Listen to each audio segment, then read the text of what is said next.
Good morning and welcome to the Point. In Lansing this week, Governor Rick Snyder gave his State of the State address. It was, as you would expect, well received by Republicans. Democrats had a different view. Here's some of what he had to say, some of what he told us just before he stepped into that joint session, and a little reaction for the man who would like to have his job. We were hired to do a job. I'm proud to report tonight we're getting that job done. We are reinventing Michigan. Michigan is the comeback state.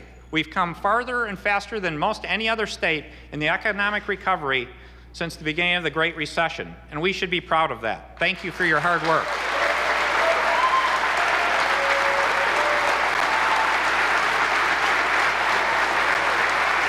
But our work is not done.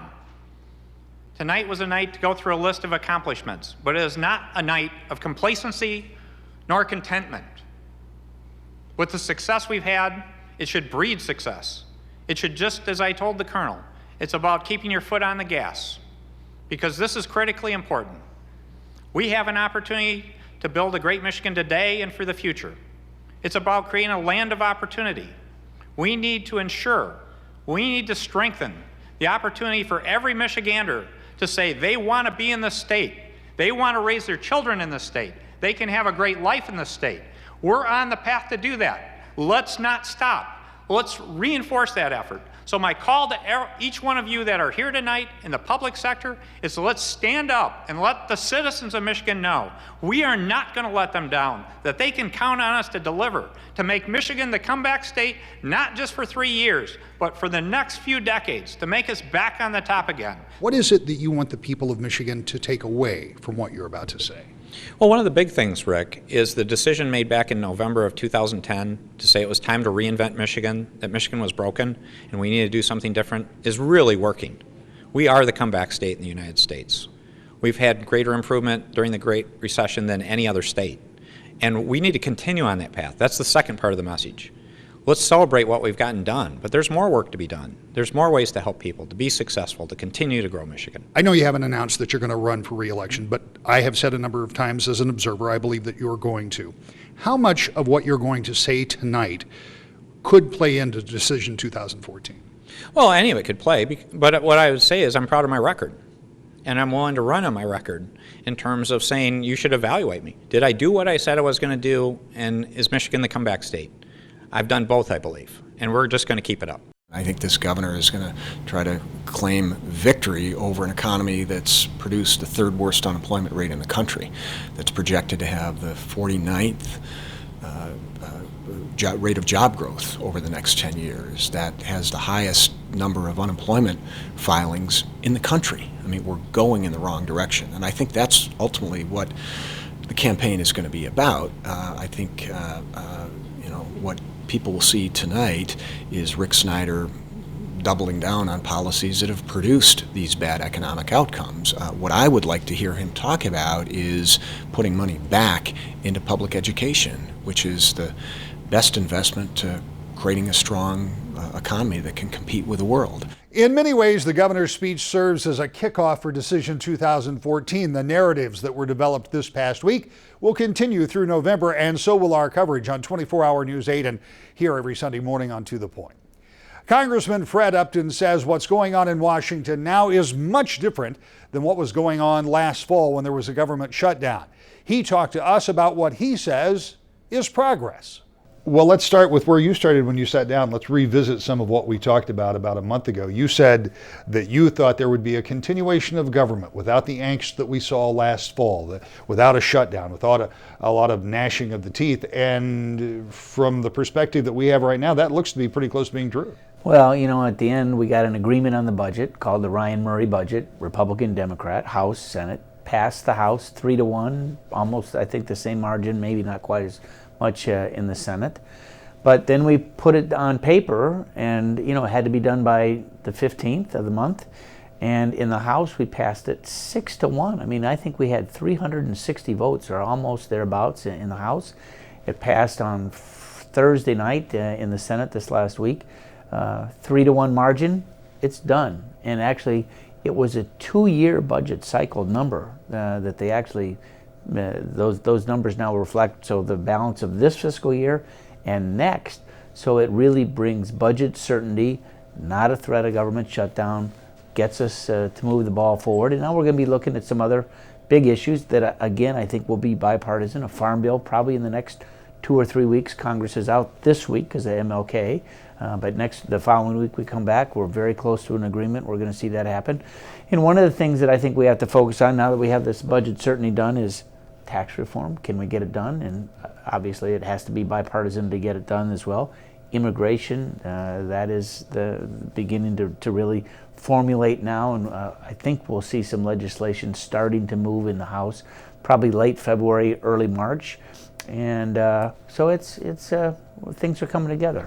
Let's go back to the budget for a minute. First of all, the idea of the federal government putting a 2-year budget in place is quite different than what we've seen. Never happened before. Yeah, Never happened before. But compared to the past several years when there has been no budget at all to speak of, other than a continuing resolution, that is a big step. How did that happen from your perspective? Well, and we talked about this over the last couple of months. The shutdown, there were no winners, only losers. And that was the worst of all worlds. And, finally things came together. It was a couple weeks of a shutdown. But that, I think, taught a lot of members, this is not where we want to go. And also we heard from all sectors, the business community, the labor community, all, the sequestration, all the folks impacted by this. Why can't you get your act together? How can we end this dysfunction?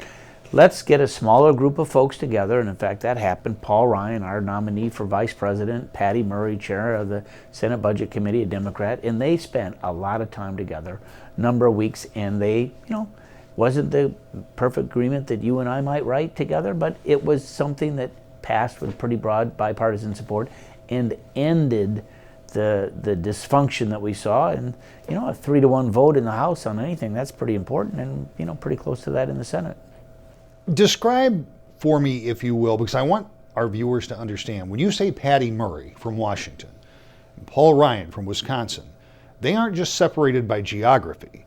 Philosophically, these folks are far apart on a lot of things. Well, remember the two perspectives that they were working on. The budget that the House passed in March of last year, real changes on spending, no tax increases at all. The Senate, real increases in spending and $1 trillion in new taxes.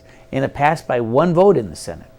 So those were when you go to a conference, you look at those two things, and so you end up with, at the end of the day, spending is what we call discretionary spending. Those are the things that we vote on: defense, agriculture. It's not entitlements. Spending is less money this year in fiscal year 14 than it was in fiscal year 13. Actually, it's the 4th year in decline. No new taxes as part of this. No earmarks. No pork that you would, people would, that you certainly saw back in the 80s and the 90s, and it passed relatively easy, really, in both bodies. When we talk about discretionary spending versus the standardized, more entitlement, yeah, it's not Social Security, it's not Medicare, right. It's but those are really the big ticket items. Those are the things that drive the budget. Yeah, absolutely. So that's just to keep in mind that where this budget agreement is. But still, a 2-year deal. Where are we when it comes to the debt limit? Because that too has been. Well, that's the next big thing. Now, as part of the agreement when we came out of the shutdown was, look, you have until January 15th to get your act together on the spending side, so budget and then the appropriations, because it's really a two-cycle deal. And the debt ceiling we extended until February 7th. That was the actual date. But every administration, Republican and Democrat, they can always take what we say extraordinary circumstances. They don't put money into the Civil Service Retirement Fund. They, there's a little of a shell game that's going on. Receipts coming in. There's some dials that the administration can change. So what is the real hard and fast date? They're now saying it's probably the end of February. Now, if they change some dials, maybe there's some money that comes in from Fannie Mae or Freddie Mac, or, there's some variety of things. If they get to April, that of course is April 15th, that's the big tax day, there's a lot of revenue then that comes in. So if they can last till then, they can probably last till June. But I think the administration wants to get this resolved by early to mid-March. Now, we can't default. I mean, if we default, it would be a mess. We can spend the next couple of hours talking about the negative impact of what will happen. We have to get an agreement. I don't know what that's going to look like yet. Nobody's got that crystal ball. Probably discussions start in the next 2 weeks or so. I know for us Republicans, we're going to have a retreat week after next for a couple days. We'll talk about that. The Democrats, I think, are going to go on a retreat the next week. But at the end of the day, it's got to be bipartisan. That's the only way. We have divided government, and we got to figure this out. Most don't want to default. When I say no, most, probably 90% of the caucus on both sides don't want to have a default. And we got a number of months to try and figure this out. I think that we will. There are two interesting parts of that. One is you point out it does have to be bipartisan, and we have started to see with this budget deal and some others that you point out comes from, at least partially, from the shutdown and the realization that created a great deal of uncertainty. Oh, what a mess. But that is nothing compared to what a default by the United States would do. Yeah. And globally, that would be a huge. And the impact on the most vulnerable, too, would be just cataclysmic. I mean, all of your local governments. I mean, can you imagine what the credit rating of the United States would be, and all the bonds and everything else? Then the domino effect on our local communities, the inability to borrow and pay bills, and who gets paid and who doesn't. I mean, we don't want to go there. It's not ever happened for a good reason. We can't allow it to happen. And says Upton, there is more. We'll have that conversation when we return to The Point. Welcome back to The Point. Congressman Fred Upton is the chairman of the Energy and Commerce Committee, and that committee has broad oversight over a lot of issues. But there are other issues his committee is not necessarily in charge of that he is interested in. We talked about some of those. One of the other issues we talked about when in the last you visited, we talked about the Farm Bill. You touched on it briefly. Senator Stabenow, who is the chairman of the Agriculture Committee over in the Senate, has been working on more or less the same bill for over 3 years. I know it's been she's done a good job. A long, slow trudge, if you will.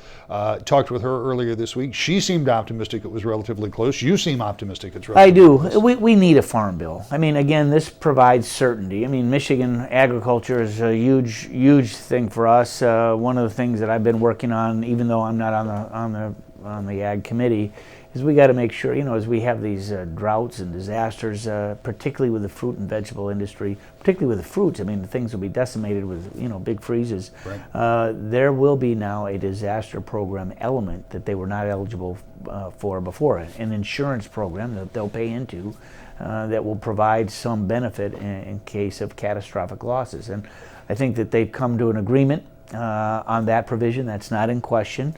Again, Senator Stabenow, the chair of the committee, has done a good job in that element. I know the Michigan Farm Bureau is pretty happy as I talk to Farm Bureau members, as I did again just this week. So I think that they have the issue resolved on the food stamp issue in terms of eligibility and savings that we can achieve that, again, are bipartisan. What the glitch here has been on the milk side, and they're very close, as to what I understand, to coming to an agreement. And once that's done, it's going to scoot to the House floor very quickly, and I think it'll pass maybe 3-1 again in the House. Obviously a bipartisan vote, and the same thing in the Senate. There will be some people who are watching that will say, well, wait a minute. Why do I care if there's some emergency rescue fund for fruit crops? But if you go back 2 springs ago, with that early warm-up and then freeze, I was in an event that you were doing with a bunch of farmers. You came down. You came down one of our big apple orchards. And I was interested. I was taken by this. Yes, there's a loss for the agriculturalist. Yes, there's a loss in the fruit.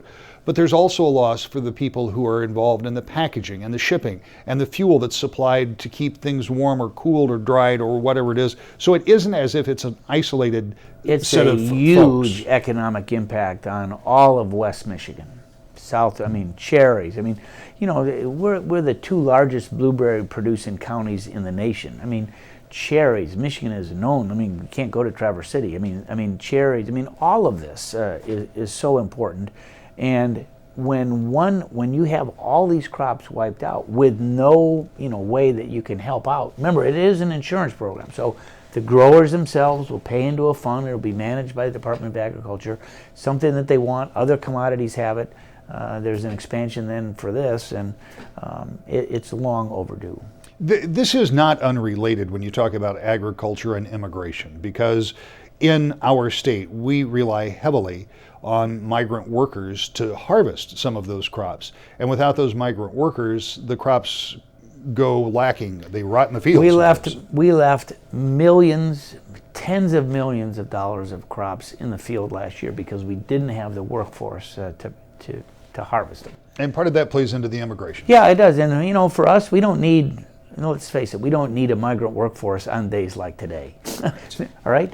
But come with asparagus in the spring, through apples in the fall, we need, in essence, a temporary workforce to bail out these farms to make sure that they can pick the fruit and the vegetables. And it's a huge industry, and without that workforce, they're out of luck. But we need him. I mean, let's face it, today's immigration system is broken, and to do nothing only perpetuates that broken system. So I think in the House, what you're going to see now, you remember, of course, the Senate passed a comprehensive bill last spring. They took almost a month to do it. That's not going to be the pattern in the House. The House will have a more targeted approach, probably take 5 or 6 different issues. One is border security. That's probably the first one that they'll do. One agriculture work section. What we call H-1B visas, so that our larger companies that are international have a talented pool that they're able to get. We have to deal with what's called the dreamers, the children that came maybe when they were 1 or 2 and they're still here at age 18, 22 years old. They have no place to, I mean, we need a system. But we also want to know that the people on our roads, that they have insurance. We want to make sure that we don't have felons that are there. We want to make sure that taxes are being paid, all those different things. And so I think what you're going to see is a number of these bills, maybe 5 or 6, come all with bipartisan support to the House floor and pass with that bipartisan support.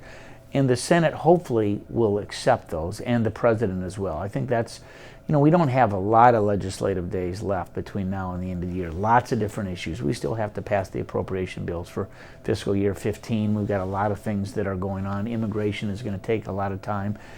So I think the idea is, rather than send bills and go to conference with the Senate bill, if in fact we can get bipartisan cooperation and coordination, just we have an open process in the House. Let's get them done, and we'll just see if those bills can't get to the President's desk. 2 questions that come up very often when we talk about immigration, and I will get some emails from this program that will say, well, wait a minute.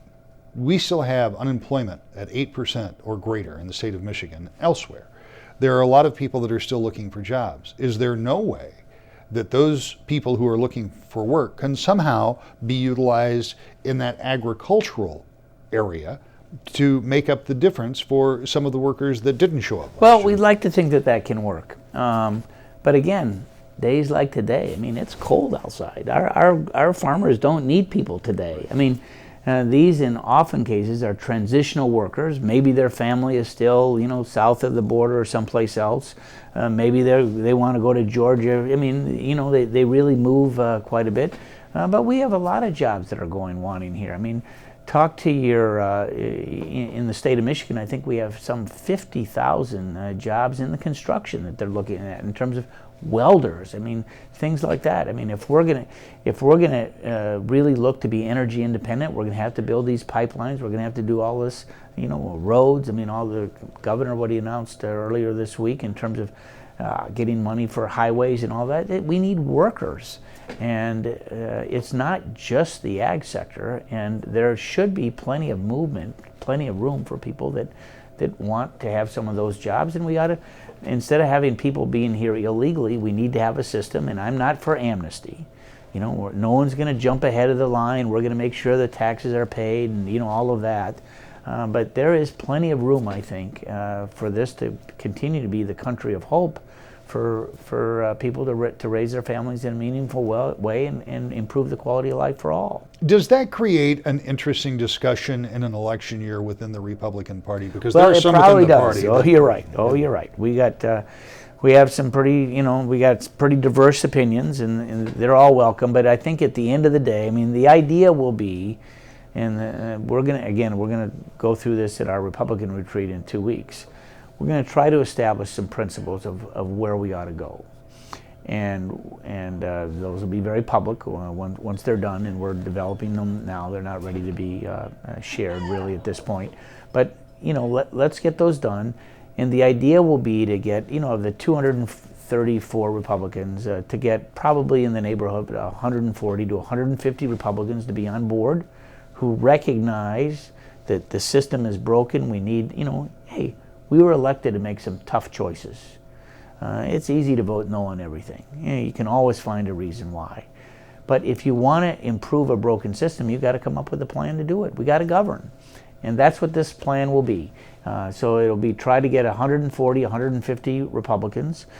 A lot of interest groups, Farm Bureau, Chamber, Business Roundtable. There are a lot of, a pretty strong coalition of folks that want to get it done, in addition to labor and others. And hopefully get at least half of the Democrats, 100 of the 200 Democrats in the House. You can win. That is a winning combination, and you can get it done. We've got about a minute or so left.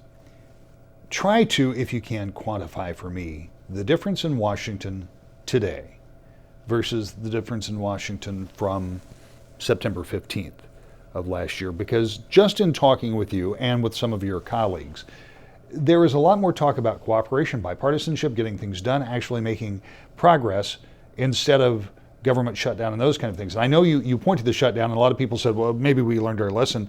But is that a long-lasting, fundamental change in the way a lot of your colleagues Oh, I sure look? hope so. I mean, I was one that didn't want the shutdown, as you know, and I was one of the 86 Republicans that said, this thing's got to end. We need to get out of the woods on this thing. But yeah, I think there are a lot of folks who saw that it really did hurt the country. A lot of uneasiness. I know. I look just at two examples in our district. We almost had a nuclear plant shut down because the Nuclear Regulatory Commission didn't have the staff to approve a couple of safety changes. That would have been millions, if not tens of millions of dollars of impact, let alone just on the energy needs. We have another company, not one of our big ones, but we have another company that's literally in the final stages of doing a multi-billion-dollar acquisition. Nobody was at the Federal Trade Commission to sign off on the paperwork. You've only got so long to get those documents signed off by the financial lenders. I mean, again, impacting hundreds, if not thousands of jobs, let alone decades, maybe even a century of a pretty good company right here in Southwest Michigan. So it impacted more than just what government workers or monuments or whatever. And that was also pretty bad too. I mean, what a terrible signal to our veterans that were trying to go to see the World War II memorial. So I think there were some real lessons learned by most of my colleagues as it related to that. And the willingness that, hey, we got to knuckle down, we got to do our work, we got to govern. And yes, we do have a divided Congress, Democratic Senate, Republican House, pretty closely divided between the two.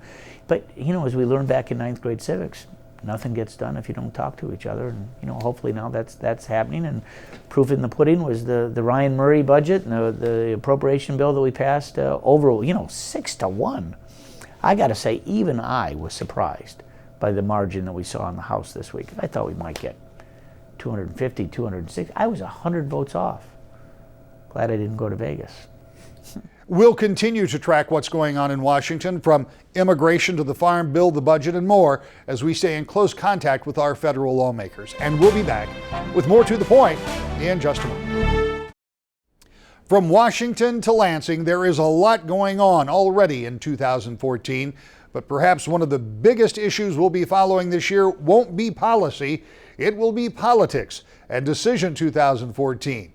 We'll cover that for you on 24 Hour News 8 and every Sunday morning right here, To the Point.